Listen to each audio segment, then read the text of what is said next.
चौथा परिच्छेद. चौथा मेंढक प्रश्न. क. महावर्ग. पहिलं, मेंढक आरंभ कथा. वक्ता तर्कप्रिय. अत्यंत बुद्धिमान राजा मिलिंद नागसेनाच्या ज्ञानाची परीक्षा करण्याकरिता आला होता. त्यांच्याजवळ बसून आपले समस्त बौद्धिक चातुर्यपणास लावून त्याने पुन्हा पुन्हा कूट प्रश्न विचारले. अखेरीस त्यानेही त्रिपिटकातील सिद्धांत मान्य केले. रात्रीच्या एकांतावेळी धर्माच्या वेगवेगळ्या पैलूंवर विचार करीत असताना त्यांना मेंढक नावाचे काही कचाट्यात टाकणारे, अत्यंत कूट, गुंतागुंतीचे, दुवेधीत टाकणारे प्रश्न सुचले. राजाने विचार केला.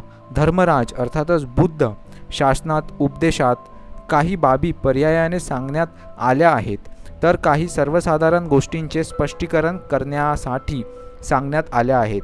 त्यांच्या यथायोग्य अर्थ न समजल्यामुळे भविष्य काळात मतभेद निर्माण होतील. यास्तव हे मेंढक नावाचे दुवेधीत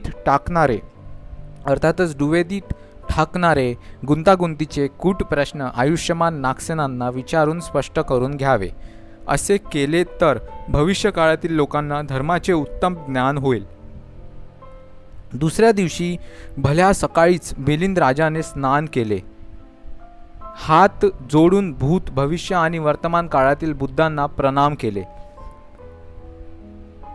प्रणाम करून 8 गुणांचे व्रत धारण केले. आजपासून 7 दिवसपर्यंत या गुणांचे पालन करण्याचा दृढ संकल्प केला. व्रतांचे पालन करून व आचार्यांना प्रसन्न करून मेंढक नावाचे प्रश्न विचारण्याचा त्याने संकल्प केला. तेव्हापासून मिलिंद राजाने आपल्या अंगावरील नेहमीची राजवस्त्रे व आभूषणे काढून ठेवली. एक लहानसा कपडा डोळ्यास बांधला आणि तपस्व्याप्रमाणे राहू लागला. त्या आठवड्यात त्याने कोणतेही राजकार्य केले नाही. इतकेच नव्हे तर मनात कोणत्याच प्रकारचा राग, द्वेष आणि मोह उत्पन्न होऊ दिला नाही. नोकर चाकरांशी सुद्धा नम्र व प्रसन्न असे आचरण ठेवले. कायावाणीचा संयम पाळला. 6 आयतनाचे प्राणपणे रक्षण केले. तेवढेही दिवस मैत्री भावनेचा अभ्यास करीत होता. संपूर्ण आठवडा कोठेही बाहेर न जाता याच गुणांचे तो चिंतन करीत होता. 8व्या दिवशी रात्र संपल्यावर सकाळी जलपान आटोपून, दृष्टी स्थिर ठेवून, शांतभाव प्रसन्न चित्ताने, आनंदी मुद्रेने स्थविर नागसेनाकडे गेला. त्याच्या पायावर नतमस्तक प्रणाम करून एका बाजूला उभा राहिला आणि म्हणाला, "भंते, मी एकांतात आपणाशी काही बोलू इच्छितो. तेथे कोणीही तिसरा नसेल. 8 गुणांनी युक्त मुनिजन निवास योग्य अशा निर्जन व एकांत स्थळी मी आपणाला माझे विचार सांगू इच्छितो. परस्परात काहीही लपून असू नये, रहस्यमय असू नये. चर्चास प्रारंभ झाल्यावर अत्यंत रहस्यमय अशा गोष्टी सुद्धा ऐकाव्या अशी माझी इच्छा आहे. माझ्या मनातील भाव उपमेपेक्षाही याद्वारे स्वच्छ होऊ शकतात. भंते, ज्याप्रमाणे पृथ्वीमध्ये मोठ्या विश्वासाने खजिना पुरून लपविल्या जाऊ शकते, त्याप्रमाणेच मी सुद्धा आपणाकडून अत्यंत रहस्यमय गोष्टी ऐकून त्या ग्रहण करण्यास पात्र आहे." तेव्हा राजा मिलिंद आपल्या गुरु नागसेन बरोबर अशाच एकांत ठिकाणी गेल्यावर म्हणाला, "भंते, धर्माच्या गूढ तत्वावर मंत्रांना करणारी 8 स्थानापासून दूर असावे. अशा ठिकाणी कोणताही पुरुष अपेक्षित मंत्रणा करू शकत नाही. मंत्रणा करूनही काही लाभ होणार नाही. त्यात काहीही निष्कर्ष निघत नाही." क. धार्मिक चर्चेस अयोग्य अशी 8 स्थाने. ही 8 स्थाने कोणकोणती आहेत? पहिलं, खडबडीत ओबड धोबड जागा. दुसरं, भय वाटणारी जागा. तिसरे, जिथे सोसाट्याच्या वारा वाहतो. चौथं, जे फारच गुप्त आहे. 5वं, देवस्थळ. 6वं, गजबजलेले मार्ग. 7वं, पूल. आणि 8वं, घाट. स्थविर म्हणाले, "महाराज, या स्थळांमध्ये कोणते दोष आहे? राजा म्हणाला म्हणते, पहिलं, खडबडीत ओबड धोबड ठिकाणी मंत्रनेत मन लागत नाही आणि कोणताच निष्कर्ष निघत नाही. दुसरं, भयावह ठिकाणी मन भयभीत असते, त्यामुळे काही गोष्टी नीट ध्यानात येत नाही. तिसरं, जेथे सोसाट्याचा जोरदार वारा वाहतो तेथे परस्परांचे शब्द दबतात, त्यामुळे नीट ऐकू येत नाही. चौथं, फारच गुप्त अशा ठिकाणी मंत्रणा केल्याने एखादा लपून ऐकण्याची संभावना असते. पाचवं, देवस्थळात अनावश्यक गंभीरता येते. सहावं, गजबजलेल्या मार्गावर मंत्रणेला ठिल्लरपणा येतो. सातवं, पुलावर मंत्रनेत चंचलात येतो. तर आठवं, घाटावर मंत्रणा केल्यास सर्व गोष्टी जाहीर होतात. म्हणूनच धार्मिक मंत्रणेकरिता या 8 ठिकाणांचा त्याग करावा असे म्हटले आहे. ख. धार्मिक विषयावर मंत्रणा करण्यास अयोग्य 8 व्यक्ती. भंते नागसेन 8 प्रकारच्या लोकांबरोबर मंत्रणा केल्यास अर्थाचा अनर्थ होत असतो. ते 8 प्रकारचे लोक कोणते आहेत? पहिलं, रागीट. दुसरं, द्वेषयुक्त. तिसरं, मोहयुक्त. चौथं, अभिमानी. पाचवं, लोभी. सहावं, आळशी. सातवं, एकाच मताला धरून ठेवणारा अर्थातच एक कल्ली. आणि आठवं, मूर्ख. या 8 प्रकारच्या लोकांबरोबर धर्मचर्चा केली तर साऱ्या अर्थाचा अनर्थ होत असतो. स्थवीर म्हणाले, या 8 व्यक्तीत कोणते दोष आहेत? भंते, पहिलं, रागीट व्यक्ती रागामुळे. दुसरं, द्वेषयुक्त व्यक्ती आपल्या दुष्टपणामुळे. तिसरं, मोहयुक्त व्यक्ती मोहामुळे. चौथं, अभिमानी व्यक्ती अभिमानामुळे. पाचवं, लोभी व्यक्ती लालचीपणामुळे. सहावं, आळशी व्यक्ती आळसामुळे. सातवं, एककल्ली व्यक्ती आपल्या हट्टामुळे. आणि मूर्ख व्यक्ती त्याच्या मूर्खपणामुळे साऱ्या अर्थाचा अनर्थ करून टाकतो. त्यामुळेच असे म्हणतात की रट्टो दुठट्टो च मूळो न मानी लुद्धो तथा लास्सो एक चिंती च बोलो च येते अथ्य विनाशकाती. ग. गुप्त विषय उघड करणाऱ्या 9 प्रकारच्या व्यक्ती. भंते, गुप्त गोष्टी सुद्धा न पचविता उघड करणाऱ्या 9 प्रकारच्या व्यक्ती आहेत. त्या 9 प्रकारच्या व्यक्ती कोणत्या आणि त्यांचे दोष कोणते? पहिलं, रागीट व्यक्ती आपल्या रागामुळे. दुसरं, द्वेषयुक्त व्यक्ती द्वेषामुळे. तिसरं, मोहयुक्त व्यक्ती मोहामुळे. चौथं, भित्रा भयामुळे. पाचवं, लाचखोर व्यक्ती स्वार्थामुळे. सहावं, स्त्रिया आपल्या स्वभावगत दुर्बलतेमुळे. सातवं, दारूच्या लालचेने. आठवं, नपुंसक व्यक्ती अपूर्णतेमुळे. आणि 9वं, बालक आपल्या चंचलतेमुळे मंत्रणेतील गुप्त गोष्टी उघड करतात, पचवू शकत नाही.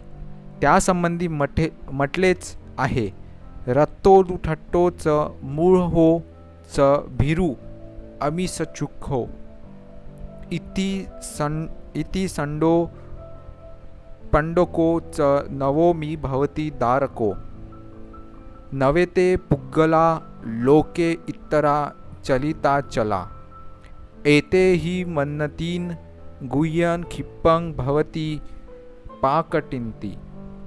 घ. बुद्धी पक्व होण्याची 8 कारणे. भंते, 8 कारणांनी बुद्धी परिपक्व होते. कोणती 8 कारणे? पहिलं, वय वाढल्यामुळे. दुसरं, यश प्राप्तीमुळे. तिसरं, वारंवार प्रश्न विचारल्यामुळे. चौथं, गुरु सहवासामुळे. पाचवं, स्वतःच चांगल्या प्रकारे विचार करीत असल्यामुळे. सहावं, चांगल्या लोकांशी वार्तालाप करीत असल्यामुळे. सातवं, मनात प्रेम भावनेची वाढ झाल्यामुळे. आठवं, आणि अनुकूल ठिकाणी वास्तव्य करण्यामुळे मनुष्याची बुद्धी परिपक्व होते. यामुळेच म्हटले आहे की बयेन यश पच्छुछाही तीर्थवासेन योनिसो साकच्छ स्नेह संसेवा पतिरूप वेसनाच एतानी अठ्ठनानी बुद्धी विसद कारका एसंग येतानी संभवंती तसे तैसंग बुद्धी पभिच्छीती. ड. शिष्याप्रती आचार्यांचे 25 कर्तव्ये. भंते नागसेन हे ठिकाण मंत्रांना करण्यासाठी आड येणाऱ्या 8ही दोषांपासून मुक्त आहे आणि मी सुद्धा त्यासाठी एक अत्यंत पात्र व्यक्ती आहे. गुप्त ठेवण्यासारख्या गोष्टी गुप्त ठेवणारा मी आहे. जीवनभर मी एखाद्या गुप्त गोष्टीस मी उघड करू शकत नाही. याआधी सांगितलेल्या 8ही कारणांनी माझी बुद्धी परिपक्व झालेली आहे. माझ्यासारखा दुसरा शिष्य मिळणे असंभव आहे. अशा प्रकारच्या योग्य शिष्याचा आचार्य 25 गुणांनी युक्त असाव्यास पाहिजे. कोणते 25 गुण? भंते, पहिलं, आचार्याचे शिष्याकडे नेहमी पूर्ण लक्ष ठेवले पाहिजे. दुसरं, कर्तव्य आणि अकर्तव्य याचा उपदेश नेहमी करीत राहिले पाहिजे. तिसरं, कशात सावधान असावे व कशात सावधान नसावे याचा नेहमी उपदेश केला पाहिजे. चौथं, त्याचे झोपणे इत्यादी विषयावर लक्ष ठेवले पाहिजे. पाचवं, आजारात लक्ष घातले पाहिजे. सहावं, त्याला काय प्राप्त झाले व काय प्राप्त झाले नाही याची नोंद ठेवावी लागते. सातवं, त्याचा स्वभाव विशेष जाणून घ्यावा लागतो. आठवं, भिक्षापात्रात जे काही मिळेल ते वाटून खायला हवे. नववं, घाबरू नका, हेही तुला चटकन समजेल असे म्हणून त्याला प्रोत्साहित केले पाहिजे. 10वं, अमुक टमुक मनुष्याच्या सहवासात राहू शकतोस असे सांगितले पाहिजे. 11वा, अमुक टमुक गावी जाऊ शकतोस. 12वा, फलाण्या विहारात जाऊ शकतोस. 13वा, त्याच्याशी व्यर्थ गप्पा मारू नये. 14वा, त्याच्या चुकाबद्दल त्याला क्षमा कराव्यास पाहिजे. 15वा, पूर्ण उत्साहाने त्याला शिकाव्यास पाहिजे. 16वा, खंड न पाडता शिकाव्यास पाहिजे. 17वा अर्थातच 18वा, काहीही लपून न ठेवता त्याला सर्व काही सुस्पष्ट ज्ञात करून दिले पाहिजे. 19 विद्येमध्ये मी याला जन्म देत आहे असा विचार करून त्याच्यावर पुत्रवत स्नेह ठेवला पाहिजे. 20 आपल्या ध्येयापासून तो ढळणार नाही असा प्रयत्न कराव्यास पाहिजे. 21 सर्व प्रकारची विद्या शिकवून मी त्याला पारंगत करीत आहे याचे भान असाव्यास पाहिजे. 22 त्याच्याशी मैत्री भाव ठेवाव्यास पाहिजे. 23 त्याच्यावर आपत्ती आली असता त्याचा साथ सोडू नये. 24 शिकवण्यायोग्य गोष्टी शिकवण्यात कधीही कुचराई करू नये. 25 शिष्य धर्मापासून ढळत असल्यास त्यास सावरून पुढे नेले पाहिजे. भंते, उत्तम आचार्याचे हेच 25 गुण आहेत. या गुणांमुळेच ते आपल्या शिष्याबरोबर चांगले वर्तन ठेवतात. आपणही या 25 गुणाधारेच माझ्याशी व्यवहार करावा. भंते, मला काही संदेह निर्माण झाले आहेत. बुद्धांनी उपदेशलेले जे मेंढक प्रश्न आहेत त्यासंबंधी भविष्यात लोकांमध्ये मतभेद निर्माण होतील. भविष्यात आपणासारखे बुद्धिमान पंडिताचे होणे दुर्लभ आहे. म्हणून विपक्षी लोकांचा भ्रम दूर करण्यासाठी आपण माझ्या प्रश्नावर प्रकाश टाकावा. उपासकाचे 10 गुण.